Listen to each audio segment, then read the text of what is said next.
Hi, I'm Chris Duarte. I'm going to try to show you in the next 60 minutes or so what I do for practicing to stay in shape and what concepts I'm working on now to expand and explore new ways to play in music. I say concepts I'm working on now because I think music is a journey with a forever changing landscape. That's not to say we don't get stuck in valleys or deserts once in a while, but if you just keep working on towards getting through an unchanging view, in your sights, I assure you, your outlook will change. Now let's get on with some practicing routines.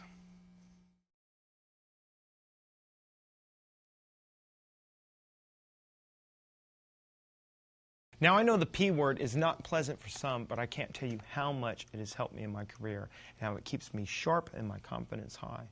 If practicing really isn't your thing, then I guess you don't have to watch this section and you can skip to the others. But I am sincerely telling you that if you're the type of person who shuns the routine of practicing, I only feel that you're hurting yourself. So for the rest of you that stayed, let's get to work. A metronome. This should be your best friend. It's a drummer that's never late, doesn't ask for more money, he doesn't rush or drag, and you don't have to pay him. Just the starter fee at your local music store, and you're set for life. I know some people complain that a metronome is too dry and stiff. Well, it's up to you to make the groove swing or bounce. I would start playing on the beat like so. I'm just going to keep it simple with major and minor scales right now, which if you don't know, you should. We'll go over that in a second. So here's Right on the Beat.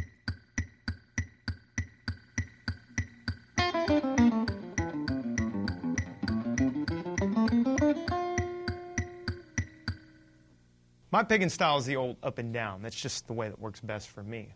A more efficacious use of motion. Playing with a metronome or a drum machine will improve your timing immensely. Take it easy on speed. With time, your speed will increase. I always start out with my major scale first. First position. I start out at the lowest, which is F sharp for me, and I go up the scale, then up a half step and come down the G scale.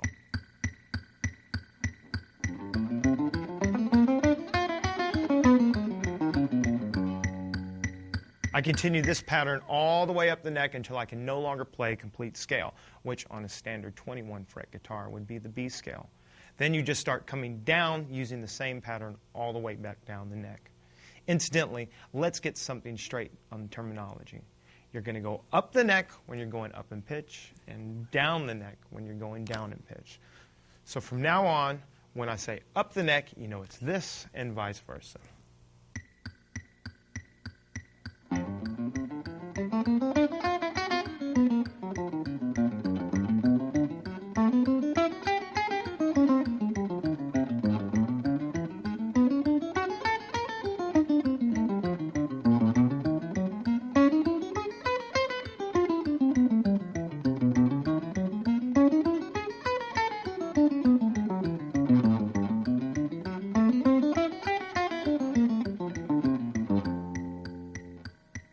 Try not to stop.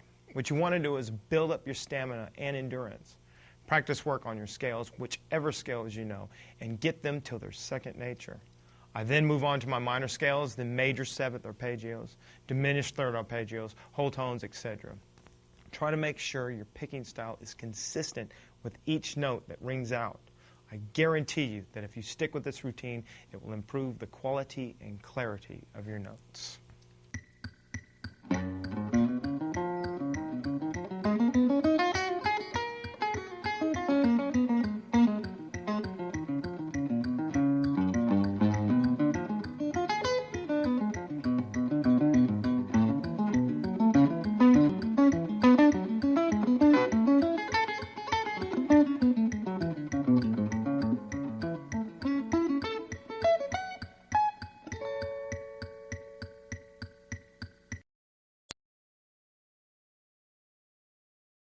Approaching a song, you have to take in some considerations.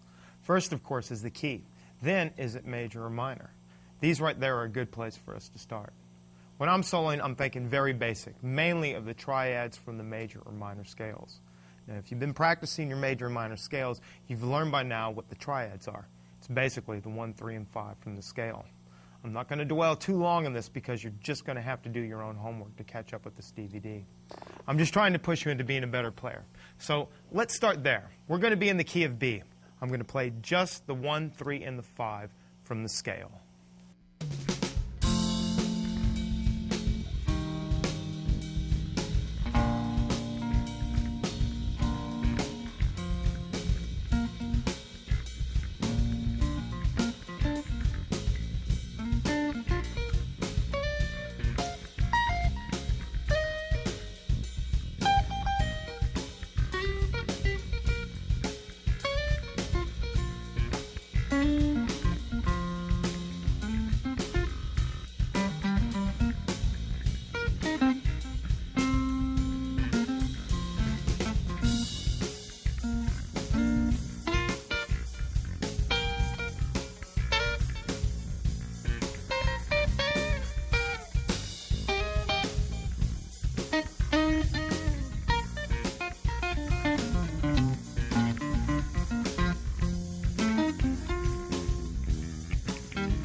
You can jump around the octaves, and you just don't have to keep your notes in numerical order. Mix it up and play 3, 1, and 5, 5, 1, 3. It's going to sound a little square in the beginning, and you might be frustrated because your phrases sound a bit sterile and square. But the more comfortable you get, and then the better you get to know the neck of your guitar, your note selection will start to be more adventurous as your ear is better trained in hearing where you want to go. Now let's play with more colors. We're now going to start using the notes in between the triad.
Little more color, okay. Now let's go on with the higher tensions, namely the 7th and the 9th.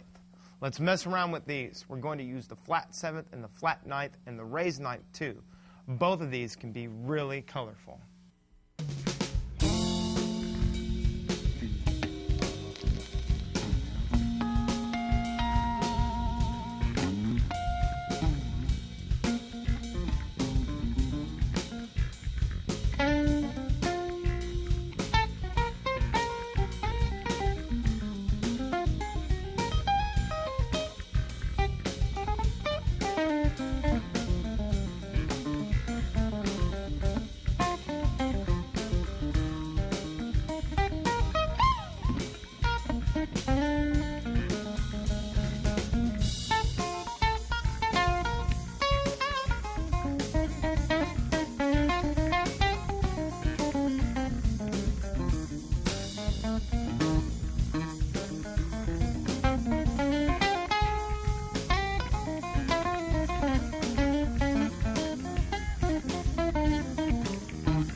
Try to play inside each of the chords and use the notes that sound the best with the chord. For example, if you're playing over a G7th and you go to a C minor chord, you're going to start using the triad that's associated with the C minor scale, which have a flat 3rd in it, E flat, and sometimes the 7th, B flat, will be flat or can be played major. Now let's go over probably the most popular scale in guitar playing for the last 50 years or so. Can you guess it? That's right, the pentatonic. Once again, I'm not going to bog you down with weighty and pedantic theory terms. That will only confuse you, I feel. Not that I'm underestimating you or your abilities, it's just that once again, that's something for you to work on, and if you know it already, then you know what I'm talking about. The pentatonic, like all of the other scales, have their major and minor properties to them. We're going to stop with the 1. I'm pretty sure all of you have plinked around with the pentatonic minor. Let's take it in the key of G. Here it is.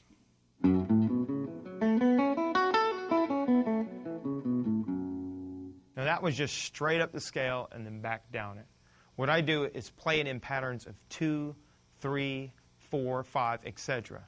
This way you'll get to know the scale really well and to hear the different possibilities that you can apply. This scale is so popular because it's the main scale in rock and blues, like some of these licks.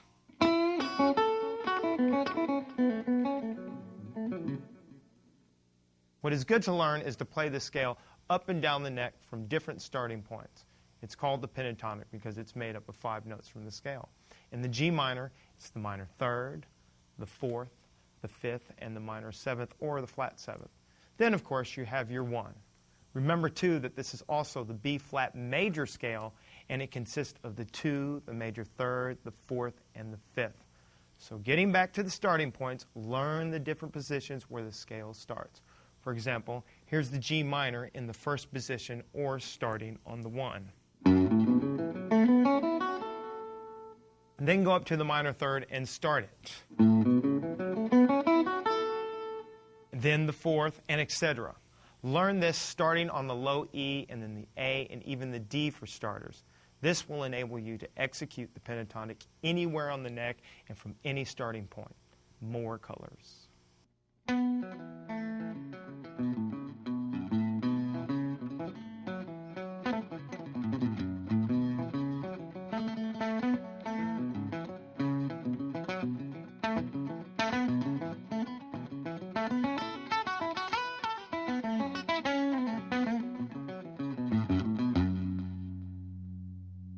Don't be afraid to experiment with your solos.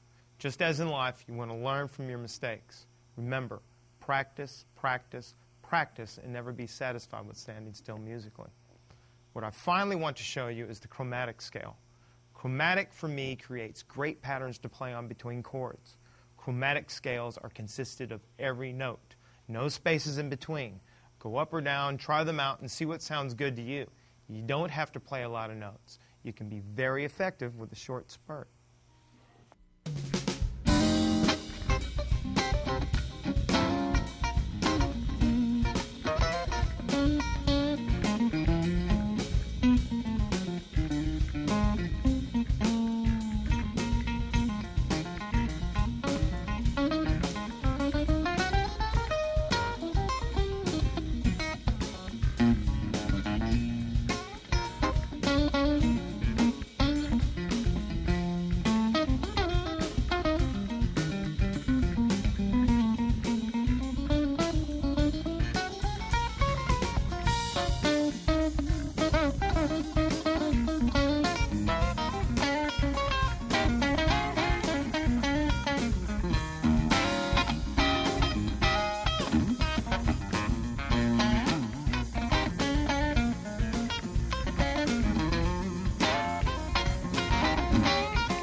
All of these ideas that I've shown is what I think about and what I basically work on to improve myself and to look for new ways to explore. Be bold and never give up with your search.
In this section, we're going to go over what I do and think about when I'm playing rhythms.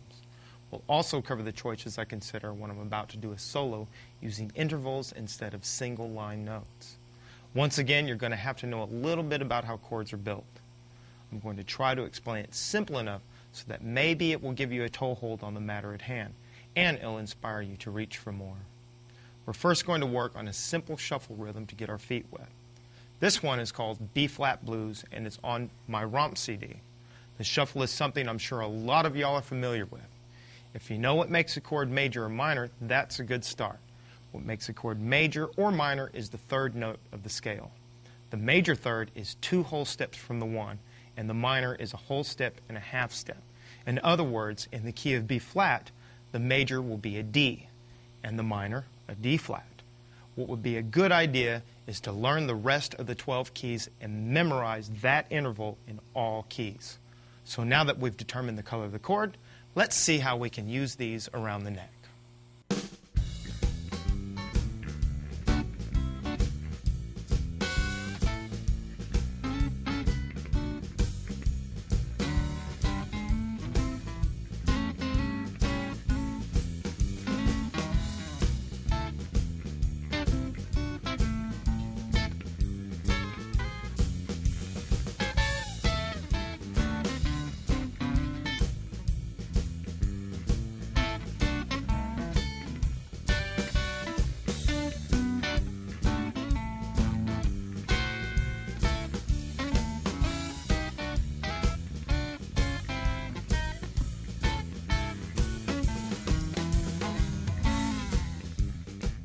Start off by knowing the interval down low. Now, can you find it anywhere else? You don't have to stay with the root or the 1 or B-flat on the bottom. You can put the major third on the bottom too. Play it everywhere on the neck and get to know them. Discover fingerings that are comfortable with you. Think of the easiest way to do it. Don't fall into the trap of thinking, if it's hard to do, then it must be worth working on. That's true in some cases when you're learning some hugely dramatic song, but not here. Don't forget to look for the intervals for the 4 and the 5 chords too. That's what we went over in the last chapter. If you must, stop and go check it out. Now that's just kind of exercising yourself with the song. Let's play full-on chords now. When I get the chance to play just rhythm on songs, especially shuffles and swing, I start to think like a horn section. My kicks on the chords are in the style of playing like a horn section. Kicks here, swells and slurs there. Listen to some guitar players that have horn sections with them, and you can get some ideas on phrasing with your chords. So we're going to begin with a simple, steady rhythm on B-flat.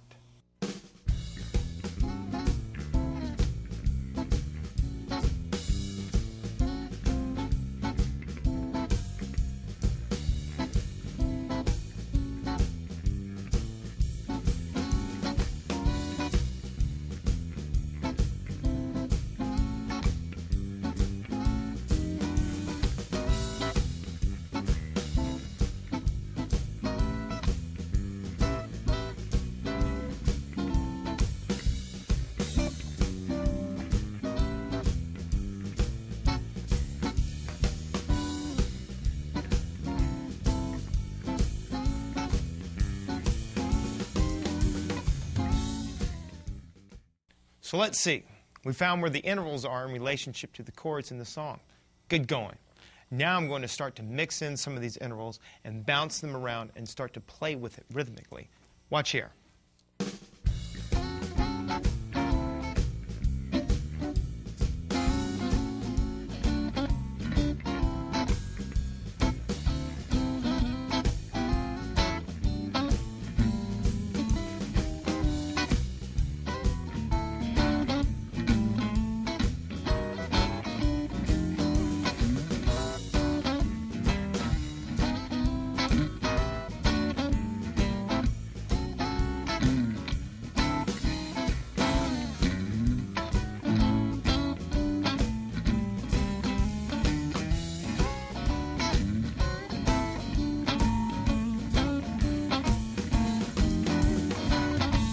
Spice it up just a bit more.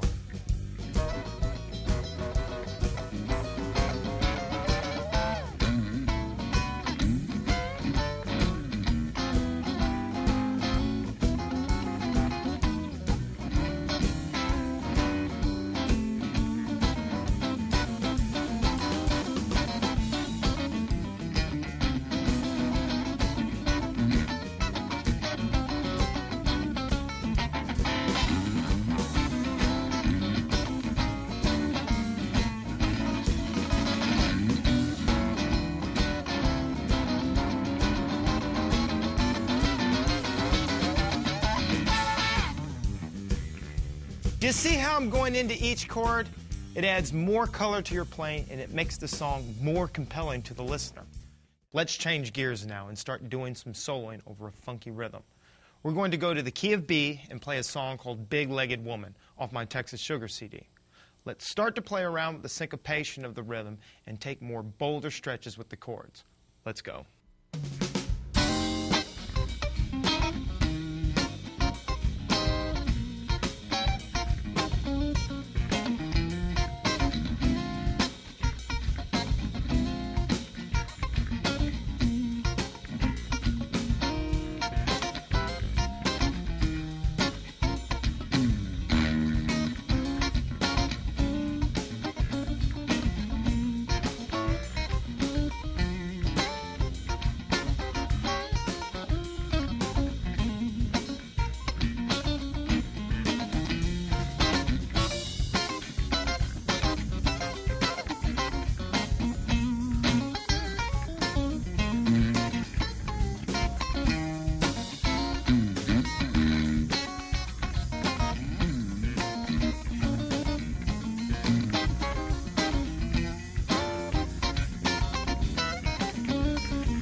I like playing in this genre because the makeup of the song allows me different avenues to go in.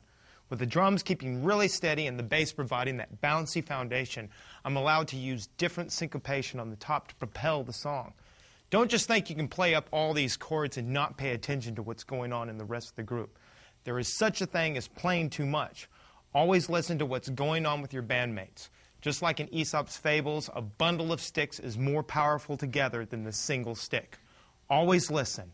Now let's play some more.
You know how you hear these songs that just have a dark feeling to them? How the artist goes into another world and brings out colors like a painter? That's what I'm going to try to explain with the colors I paint with and how I came about in creating them. We're going to start with the minor 1, 4, 5. I call this Kanashimi. It's in B minor. Let's look at the pentatonic minor. It's not going to be just the notes of the scale that'll make the mood. It's going to be your phrasing. What I'm going to introduce now is some bends and snaky sort of things that will heighten the darkness, or should I say, bring down the mood. Now, don't be afraid to start on the root. I know I hear a lot of cats claim that starting on the root is so droll and lame, but in the blues, we call them stingers.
Then let's spin off by using the minor third in this slide down riff.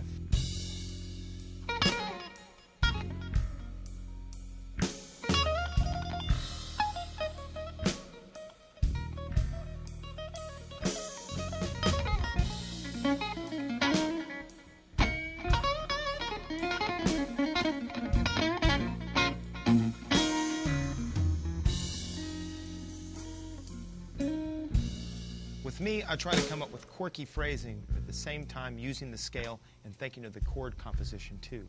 Staying with those in mind will keep the mood there.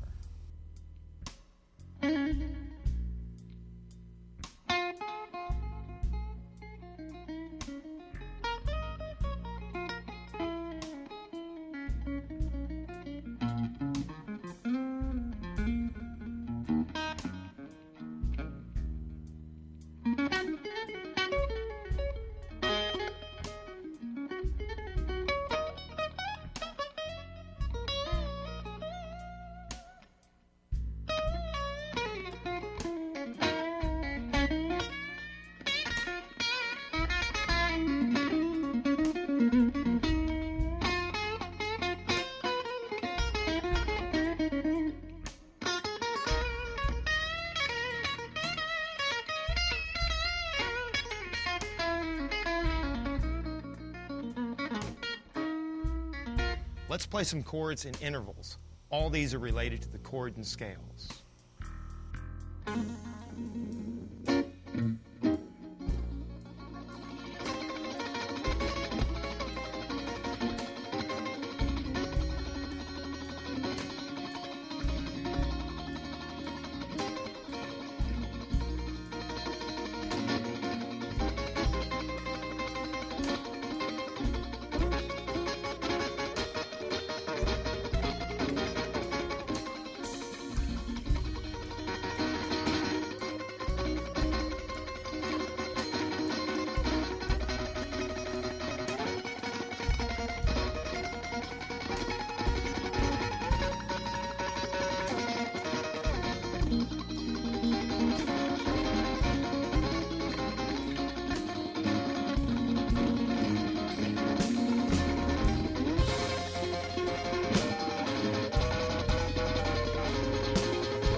Just mess around and experiment. Trial and error is how you learn. With me, I love to build up the intensity, then bring it down, or break it down. Very effective in genres of music. Blues just seems to go hand in hand with it. Don't do it too much, though. There's always that old adage, too much of a good thing. Now we're going to switch gears and try to take things out a bit.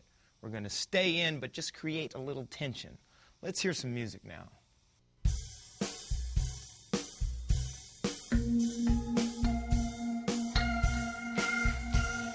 This is a little number in E.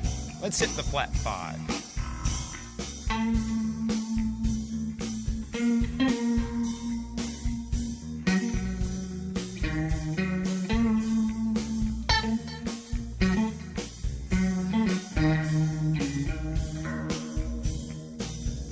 playing around with the notes that are just above and below the scale tones, sometimes referred to as passing tones. But these we will stay on and give them full value.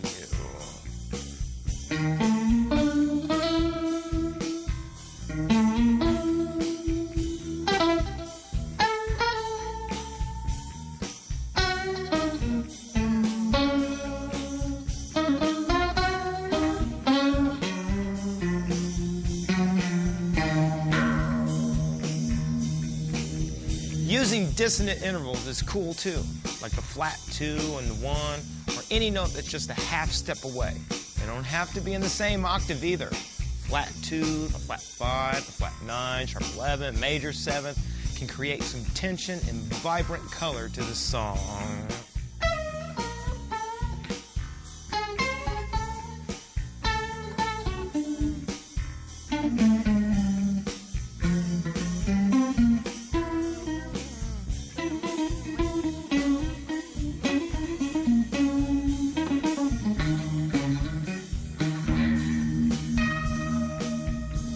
Use some legato spurts and runs. I'll do this and just raise it up a half step, then bring it back to the chord or back inside.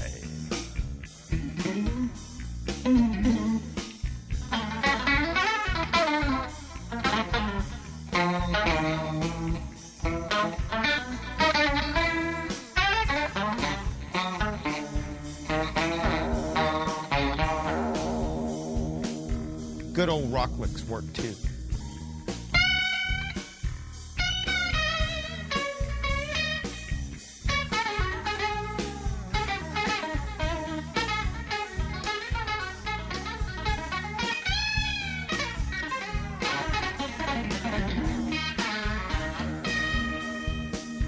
Using all these colors and trying to find new colors to work with should be a priority in your learning.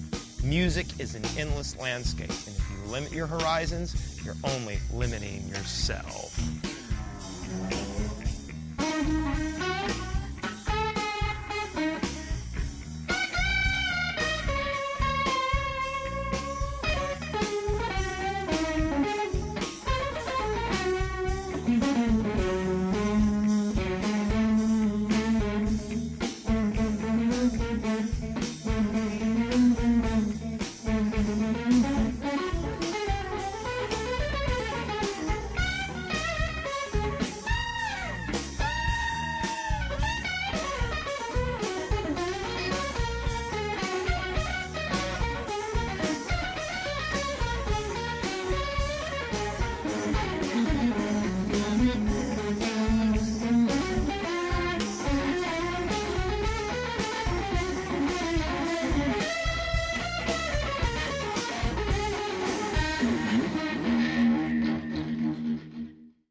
So here's what some of you geeks out there have been waiting for: my equipment. I'm not going to tell you what to get or how you should set it. When it comes down to it, it's what sounds good to you, period. The first, most important thing to remember is that a big part of your tone and sound is in your hands. Not some metaphysical diatribe is going to come from me next, but that it depends on how you touching your strings when you pick that note. The pressure in which you apply will have a dramatic effect on your playing. Your fingertips, too. If you start picking with the downstroke or upstroke, there are a lot of factors involved here, but I just wanted to touch on those few because those I mentioned are very important. Let's go see some equipment. I play through 4 amps on about 99% of my shows. I do go into an occasional small club, and I have to scale down, but normally it's flame on for me. Let's start with the Fender Vibra King. The amp is the anchor of my tone. It's generally in the category of dirty highs for me. And I start with it and I dial in other amps with different tones too to round out the sound. Next, the Randall, the modular system, allows me to get really authentic old classic tones with the help of electronics and tubes. I play all tube amps because basically I like the way the tube amps sound for what I do in the CDG. The top one, which is not there, none of the Randall amps are there, is my clean lows, and the bottom is the dirty lows. Both are modular models, and the top one should be a 15-inch speaker, but I couldn't get mine here because Randall has only made one, and it's mine. I just like the way a 15-inch speaker sounds with a single coil pickups. It gives more depth and bottom. Finally, we have the Marshall. No explanation needed here. The tone I want from is said the Marshall sound. Altogether, this makes a big, round sound. The old Strat helps too because of the original pickups, but these amps have got the goods for my ears. I incidentally use monster cables, and not just for the tone they say that gold plating provides. My reasons are more pragmatic in nature. They give an unconditional guarantee of replacement, and if it stops working for any reason, replace free. So I don't buy very many cables. Here are my pedals. Let's start from the beginning. Here's the ABY box that runs to my amps. I just run the Fender and Randall in series. In other words, that's in one amp and out the other channel into another amp. I'll never forget how astonished I was to find that out early in my career. Then you have these crazy fantasies about hooking up 100 amps and having the big sound. The Marshall runs on a separate channel.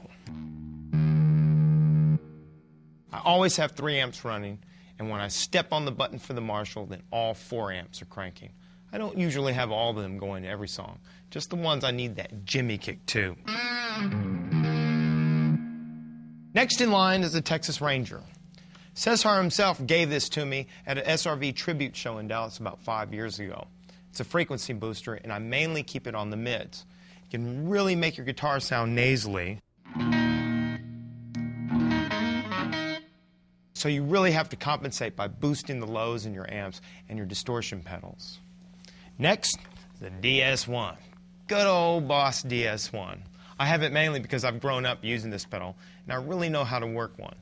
I usually have the tone knob at about 9:30 and the distortion at about 2 o'clock. By the end of the night, though, I'll have the distortion all the way up.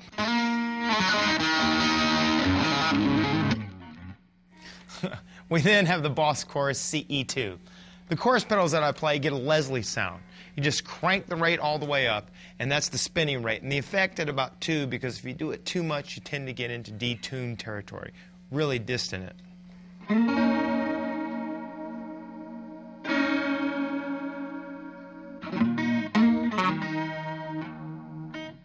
Next, we have another distortion pedal, the LTD pedal, just to give me different options with a different distortion sound. Here's the DD3.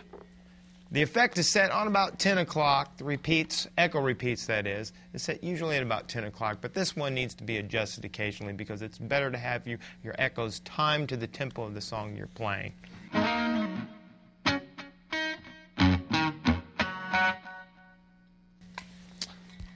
This big colorful pedal here is a Glow Vibe Monkey Dance. I know that sounds a little goofy, so you can just refer to it as a Univibe. It's basically just that, but you can switch it to tremolo pedal too. The effect is all the way up, and this here pedal lets you adjust the rate.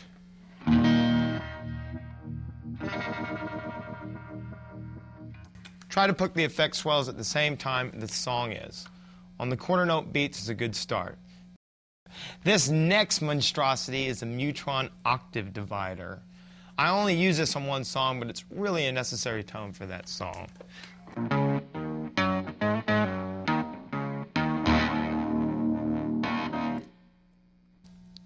Here's the sometime used Octavia pedal. I use it more like a synthesizer trumpet sound.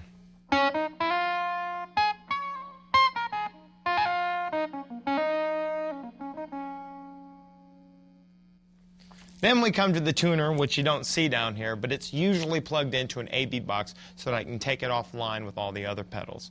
Leaving it on the rest of the pedals sucks some of your tone away, hence the AB box. That's not here, but that's what I use. My main guitar is this one here. It's a 1963 Strat. My backup is a Hamilton with my name in the neck. In the next section, let's light these babies up.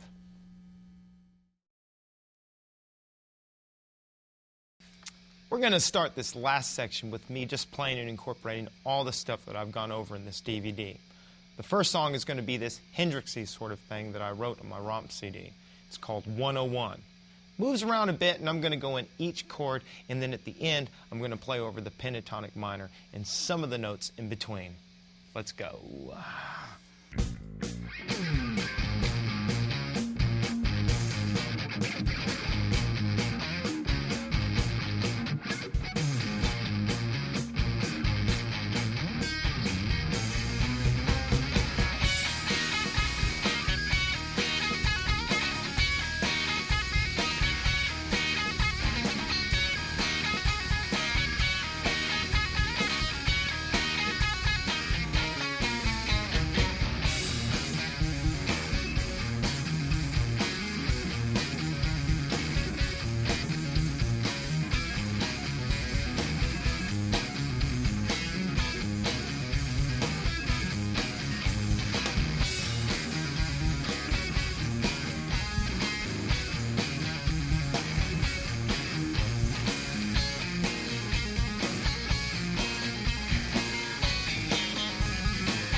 This next one is going to have me playing chord solo type stuff and single line riffs. If you know my music, then you know this song.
I hope I've been somewhat clear in trying to get my ideas across to you. I don't want you to copy me exactly. I want you to expand and reach for new heights in your playing. All I'm trying to do is to find a better way from point A to point B. And there's lots of ways to do that, and I've got a long way to go. So never stop finding those roads towards musical fulfillment and happiness. Now I just want to leave you with a little advice and encouragement. Over the years of me touring in virtually total obscurity rather than the relative obscurity that I enjoy now, questions come up from bands asking, what does it take for them to get out on the road?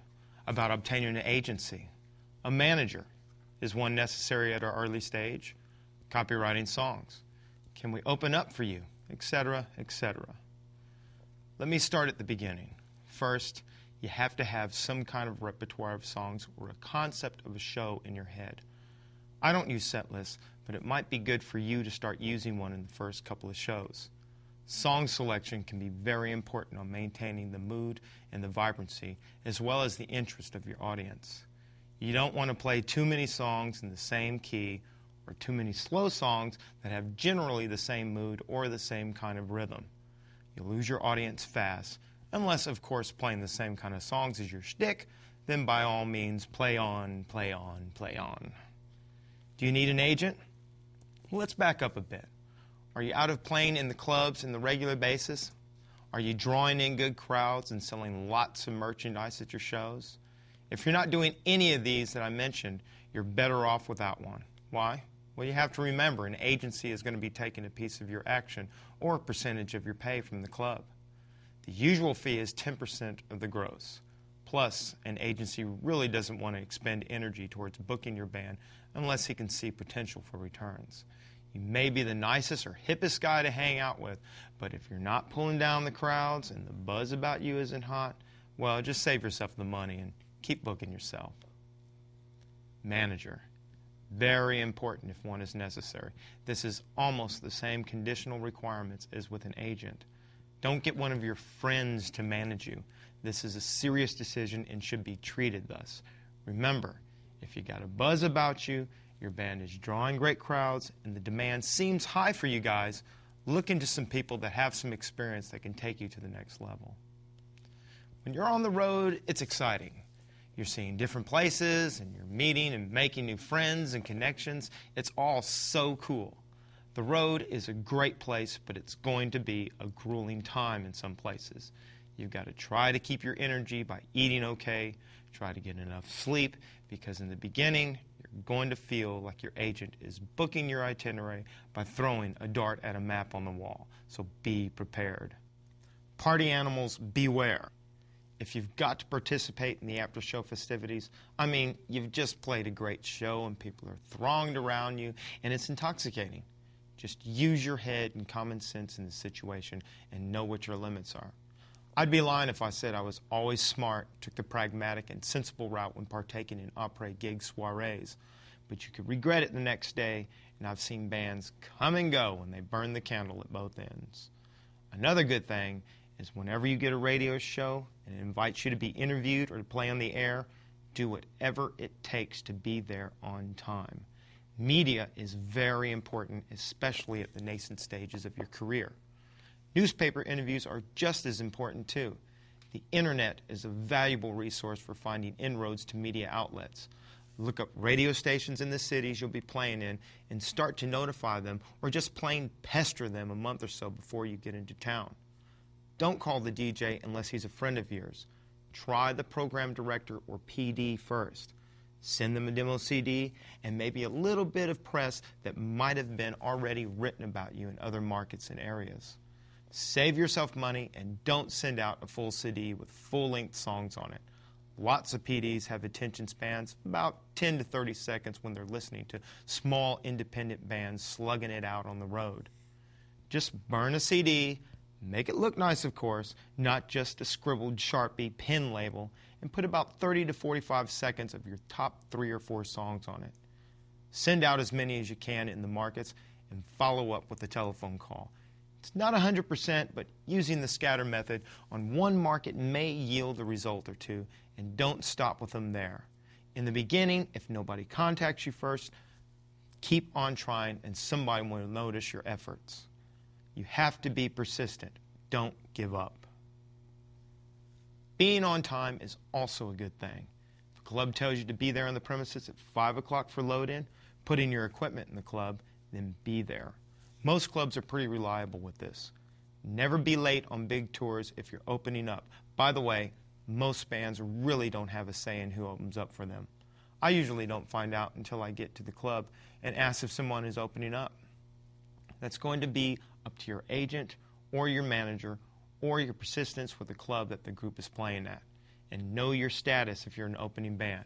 You wait to set up after the main act is done and tells you so, or you've been notified that the stage is yours. And even if you feel like you're being pushed aside and treated with indifference and the staff is being lackadaisical with you, try to maintain your veneer and handle it with aplomb and dignity. Kill them with kindness has always been my motto. Shakespeare said, "The evil that men do lives after them, the good is oft interred with their bones." You can do a lifetime of saintly achievements, and sadly, in this industry, the only thing people will remember you by is your faults. So in closing, practice, songs, fortitude with pragmatism on the road, punctuality, ambition, and modesty will go a long way, I feel, in setting you on the right path.